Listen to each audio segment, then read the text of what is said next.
afternoon, ladies and gentlemen. I will pass the floor now to our moderator, Encik Khalid Jabbar, who is the Executive Director of the Institute Kajian ASEAN. Please. Bismillahirrahmanirrahim. Assalamualaikum warahmatullahi wabarakatuh. Datuk Sri Ahmad Ibrahim, pembina Forum Muslim Demokrat, Mr. Jiro Hanyu, Chairman of the Sasakawa Peace Foundation, ladies and gentlemen. We are going to have a very interesting discussion to be led by Dr. Surin Pitsuwan this afternoon, a very pertinent subject with regard to the Forum for Muslim Democrats. The topic is the role of Muslim Democrats. Dr. Surin Pitsuwan will make his presentation for half an hour. He is a very well-known diplomat, statesman, as well as academic. He was recently the chair of the Tun Razak at the Oxford Center for Islamic Studies. Formerly, he was Foreign Minister of Thailand as well as the Secretary General of ASEAN. He is very known for his speeches and for his ideas. He was trained as a scholar in Harvard University, I think under the supervision of the great intellectual and philosopher Mohsin Mahdi. So he has a very long life as a Democrat, as a politician, as a Muslim, as a minority in a democratic society in Thailand. So I think there can be no better person that can talk and articulate the conception of Muslim Democrat than Dr. Surin Pitsuwan. You have the floor. Thank you very much.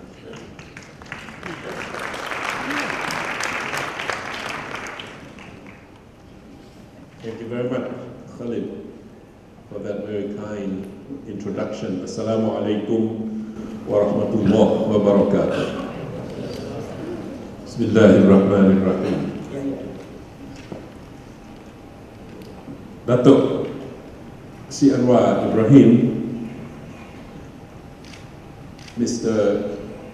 Jiro Hanyu from the Sasakawa Peace Foundation, Professor Shiraishi from the Graduate Institute for Policy Studies in Tokyo, fellow panelists, excellencies, distinguished participants, ladies and gentlemen. It is indeed a very, very uplifting moment for me to come back here and join this very, very timely and important deliberation on the Forum of Muslim Democrats with Datuk Anwar Ibrahim. I don't know if you know it, Datuk. Way back when I became Foreign Minister and you were Deputy Prime Minister and Minister of Finance here, many friends around the world call us the ASEAN of Anwar and Surin generation. I don't know if that was a compliment or that was an expression of concern that we would lead the region in a wrong direction. But Islam is a religion of peace, but everywhere Muslims are either the cause of conflict, the victims of violence, the victims of tensions and confrontation, or the parties to violent conflicts themselves. Here in Southeast Asia, one of the facts that may be difficult to swallow is that, be careful, listen to me carefully, where there are Muslim concentrations, there is poverty.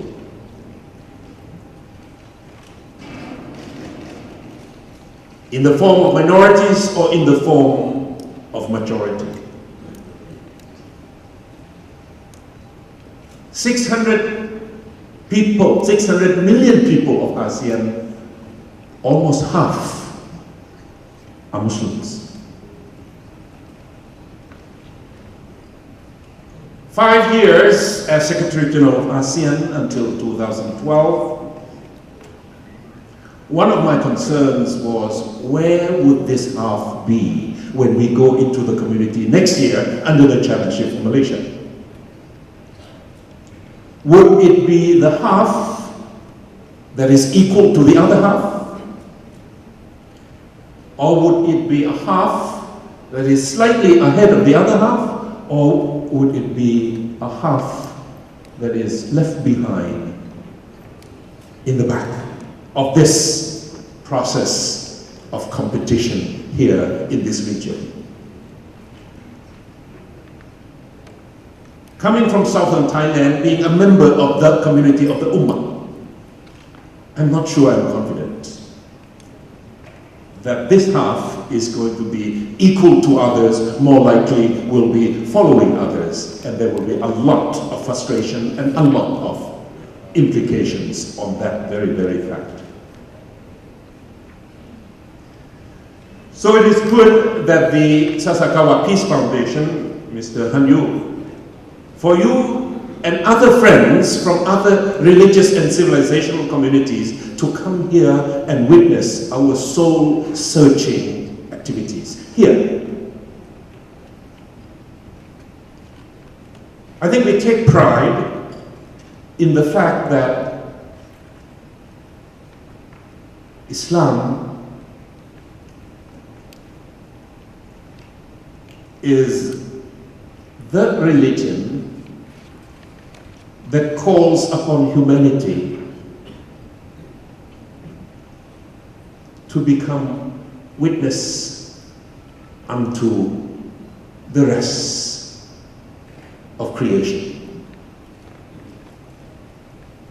وَمَا أَرْسَلْنَاكَ إِلَّا رَحْمَةً لِلْعَالَمِينَ. We do not send you, Muhammad, except to be the blessing of all creation. And forever that is a challenge from Allah subhanahu wa ta'ala for every Muslim to live up to that injunction that thou shalt be and shall live in order to share the blessing of Allah subhanahu wa ta'ala with all His creation.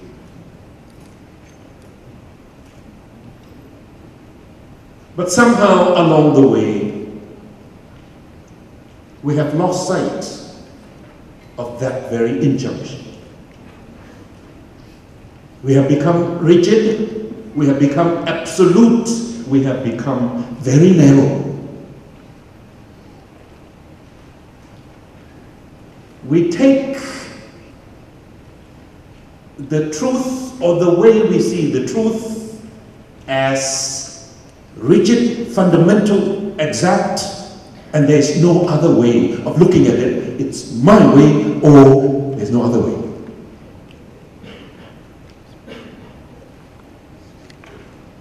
But I don't think Islam was revealed so that it can be that certain and that absolute to the point where human beings do not have any space for his or her own ijtihad or interpretation.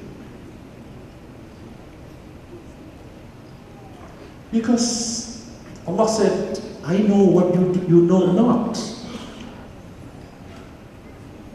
And from my childhood in the pondok, sitting at the feet of the guru of the pondok, not reading the kitab, but massaging him.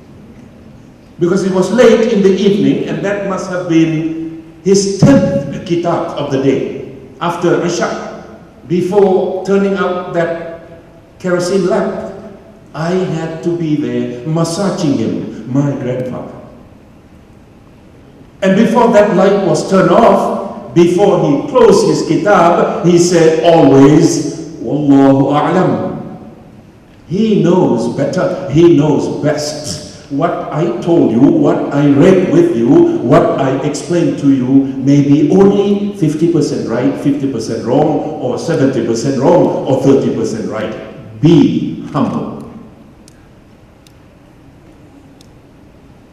Be grateful, be humble, and be forever tolerant of others' opinions.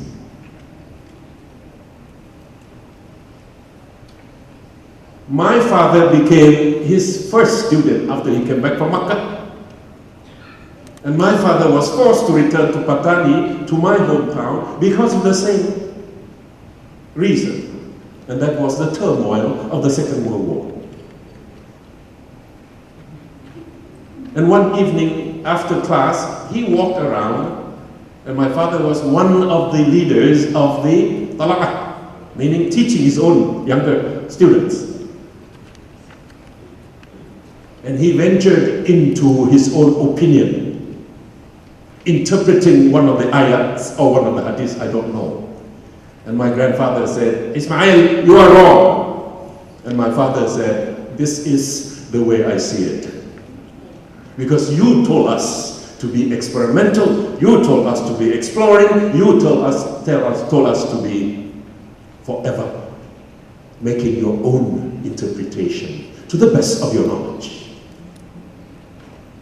Because of that argument, my father became my grandfather's first son-in-law.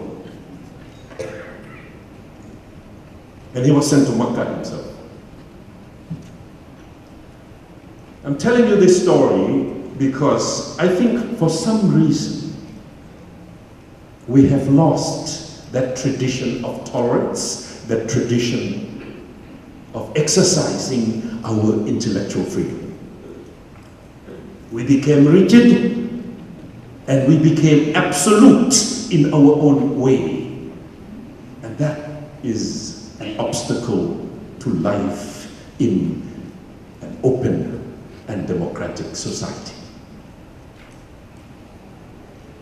A month ago, Brother Khalid, I went to pray at the Central Mosque in London.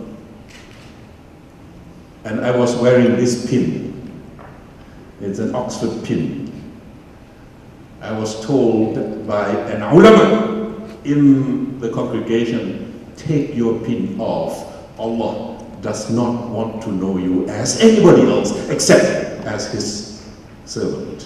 One of them.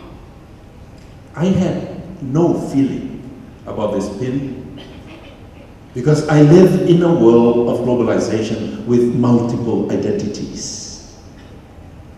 I took offense when someone like that told me to behave as a Muslim. Because I thought I could hold my own on being a good Muslim. And this pin did not take away my faith. This pin did not diminish my loyalty to my Allah subhanahu wa ta'ala. But it was felt incumbent upon that particular person to correct me. And we do that very often in our society.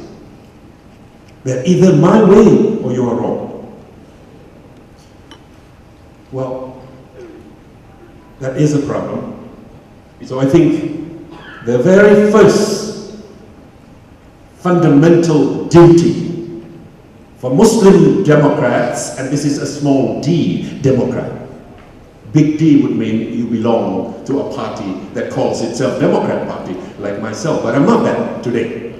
I am a small d Democrat.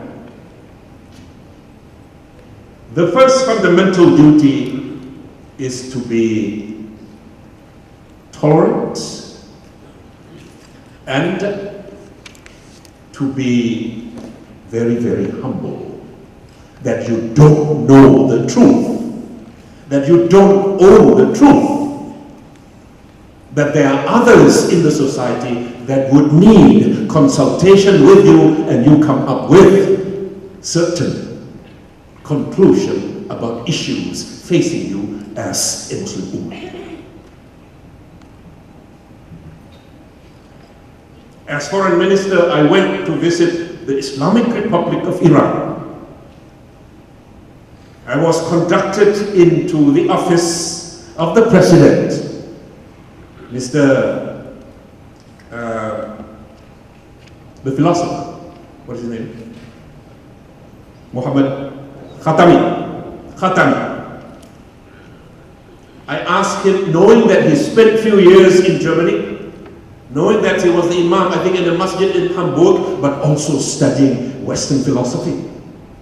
On top of his Islamic Shiite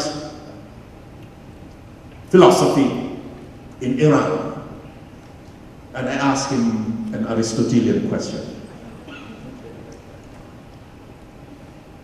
I didn't tell him that it was an Aristotelian question, but he got it right away. I said, Mr. President, Excellency, suppose there were two Muslims. One lives in a closed society. He was a good Muslim, but he was forced to be good. He could not have any other alternatives. He had to pray because he was forced to pray. He had to fast because he was forced to fast. He had to behave in compliance with all the dictums of his society, of his ummah. The other one lives in an open society with all the choices that he has, but he chooses to perform all his rituals according to the requirement of his religion, which is a better Muslim. President Khatami was rather surprised to hear that from the Foreign Minister of Thailand. His cabinet was very surprised to hear, why don't you talk about export, import of oil? Why don't you talk about investment and tourism? I chose to ask that question, knowing that he was a philosopher. He was quiet for a few minutes, and he clapped his knees and laughed and laughed and laughed and said, you, Muslim from Southeast Asia, are better than many of us around here. He didn't say Iran, but he said many of us around here. Because that was an Aristotelian question. Aristotle said, to be a good citizen, it depends on the regime. If you are in a monarchy, you have to be a certain type of citizen. If you are in a democracy, you have to be a certain type of a person. If you are in an aristocracy, you have to be a certain type of a person. He said, but if you are a good man, you are universally good. It doesn't depend on the kinds of regimes that you are in. The question before you, all aspiring Muslim Democrats, is this. Can we somehow make sure that a good Muslim, a good Muslimah, is the same as a good human being everywhere? That would certainly answer the question, وَمَا أَرْسَلْنَاكَ إِلَّا رَحْمَةً لِلْعَالَمِينَ. Because you are sent, O Muhammad, as a blessing to all creation, all mankind. But somehow we have been kept in this cocoon of our own self, our own whatever community. And we have become rigid. We have isolated ourselves. We tend to forget the fact that a good Muslim, good Muslimah will have to be good in the global setting of multiplicity, of pluralism. Cannot be good only among ourselves. Muslims will forever be living alongside other communities to eternity. So how do we come up with a structure, a system that would allow us to be good Muslim, good Muslimah universally? I think that's the question that we all have to ask and that we all have to answer. So we have to forever do the soul searching and forever live that mission that your religion is supposed to be a blessing for all mankind. Live it, share it, and show it with the rest of humanity.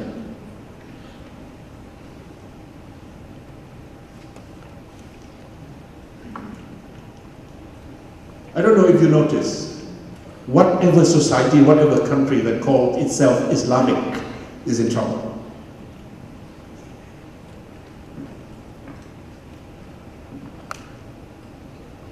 Gaddafi was asked when he was alive, what's the name of your country?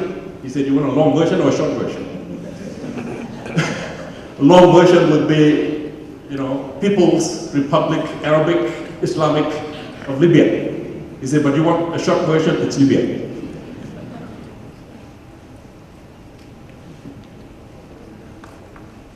Think along. Pakistan is in trouble.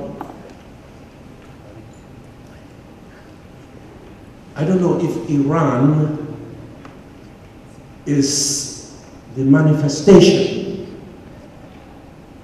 of the Islamic states of the 21st century. I don't know.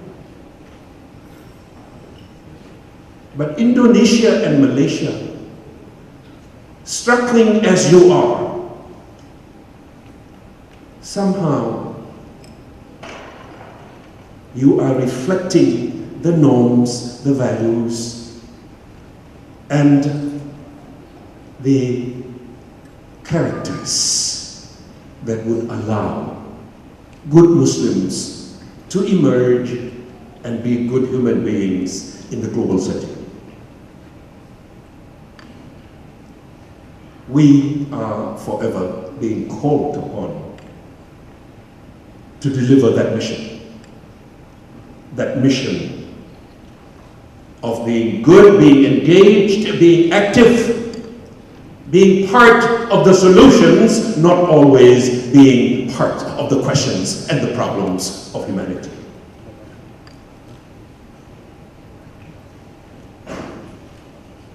I began with that sentence, Islam is a religion of peace, but everywhere Muslims are in the state of conflict, victims of violence, parties to tension or confrontations. That is Jean-Jacques Rousseau's phrase. If you read the social contract, the first sentence is, men are born free, but everywhere they are in chains.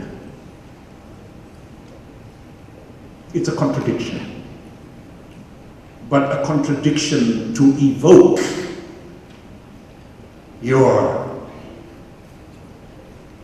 questioning mind. So how to go about building a community, a structure that would allow us to really live the religion of peace, religion of compassion, religion of understanding. So, being a Muslim, being a Muslimah, it is always a challenge. In Thailand, I told my Prime Minister at that time, don't appoint me as your foreign minister only as a decorative piece of your cabinet. If you want to appoint me to a job that you think I can do. And forever, as a small d Democrat, you have to live the values of Islam that I understand it to be. And that is to be confident but humble. To be always willing to engage but also prepared to concede.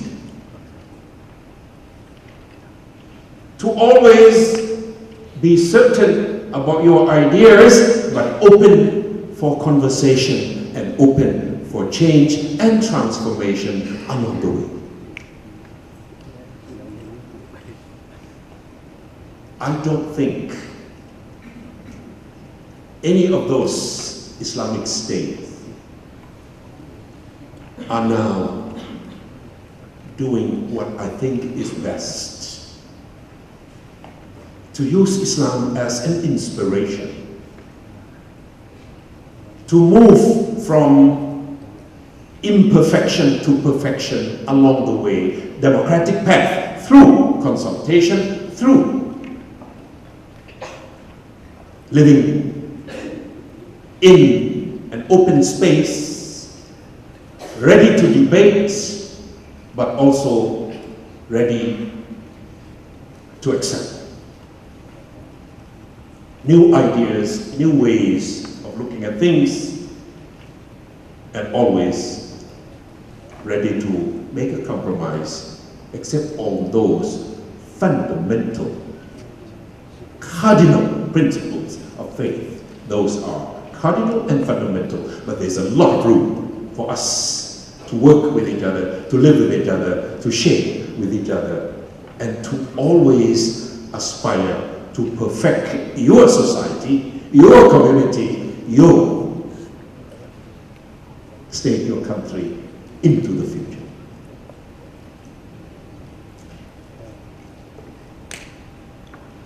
I think another challenge for many of us is the issue of tolerance and patience for the diversity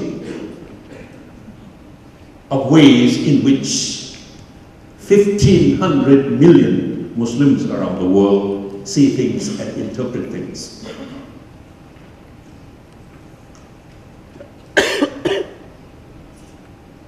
We don't have the patience to wait out.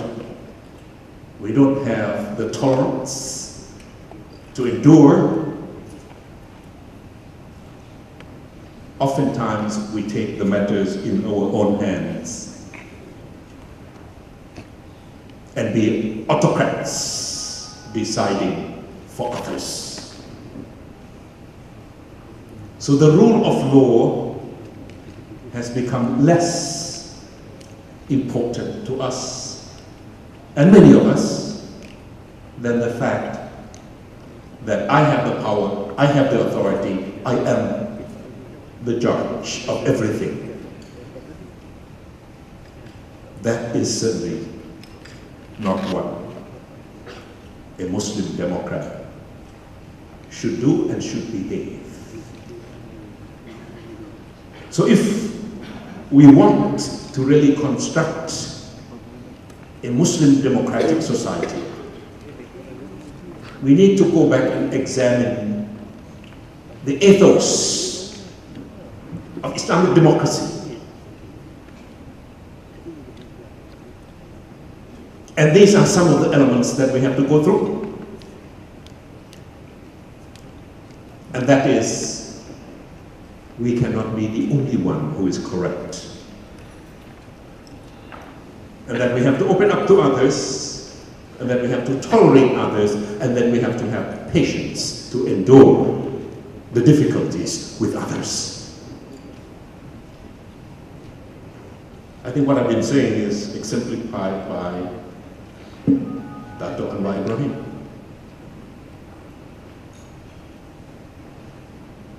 That willing to endure, willing to go through the test, the bala, but always mindful and committed to the fact that I am right, but I can't convince others to believe the way I see it. It has to be upheld, to be proven, and to be examined through the process. In the end, inshallah, the truth will prevail. So, 21st century is here with us. Half of ASEAN will be Muslims. Going to the community next year,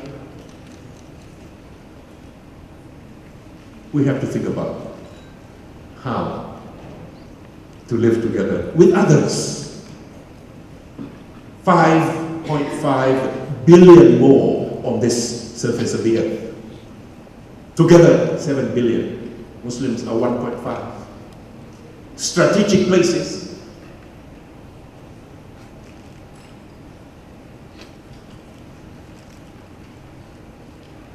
ASEAN is astride or situated on the crossroads of shipping lanes, east to west.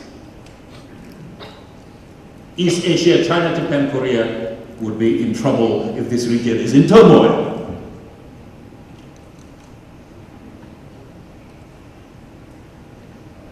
If the issues of the Rohingyas in Malaysia, in Myanmar, is not resolved, the Straits of Malacca could be under pressure. Strategically, security could be the eastern waters of Somalia. So you know the implications. You know the strategic implications of this particular region, of this particular 300 million people. So we are either parts of the solution to the problem, or we become parts of the problems forever. And I think the challenge is before us. How individually we can take that mission to heart. That we shall live, we shall share, we shall cooperate in order to make sure that this space is more equal, this space is more free, this space is more stable, this space is more transparent, this space, Southeast Asia, ASEAN, is more cooperative among each other, so that we can construct a community that shines and lives the norms and the values and the aspirations of the very religion that was revealed as the blessing for all mankind. Up to this point, we see a lot of upheaval around the world, a lot of them where Muslims live. Last night, Brother Anwar quoted Muhammad Iqbal.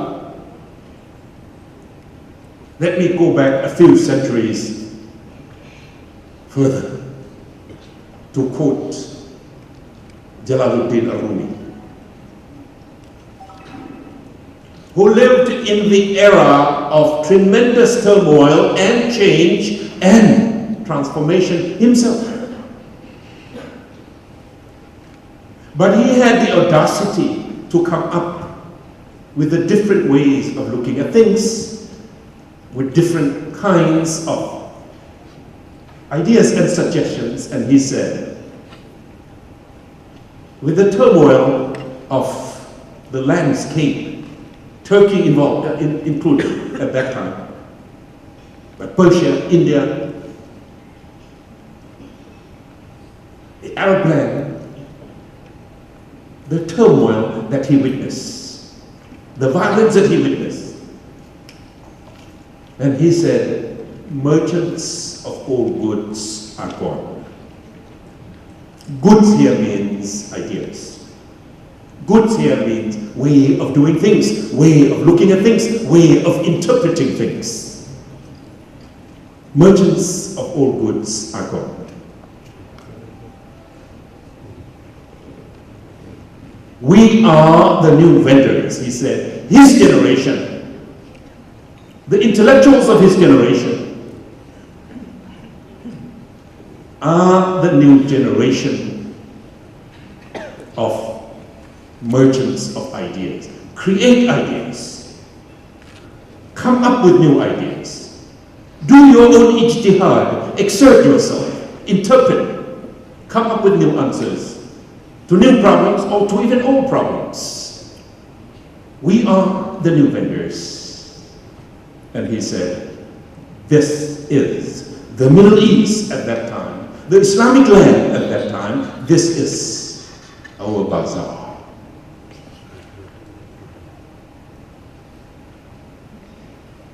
I would like to invite and to call on all of you, as we are doing our soul searching, as our friends from outside the community are part and witnessing this process, this ritual of soul searching, I would like to invite all of you to adopt that attitude of Jalaluddin Ar-Rumi, that we need a new beginning, that we need a new interpretation, that we need to come up with solutions rather than forever being part of the problems. This is our bazaar. This is the marketplace that we are being tested, whether we can produce new merchandise, new ideas, because the world is forever transforming, because the world is forever changing. We have to keep up with it. In the spirit of that, Rahmatan lil Alameen. Otherwise, we will not live up to the promise that thou art the witness to all mankind. Shuhada ala nas. And that is the supreme responsibility of every human being, of every Muslimah, of every Muslim, and certainly of every Muslim and Muslimah, small d, Democrat. Wassalamu alaikum warahmatullahi wabarakatuh.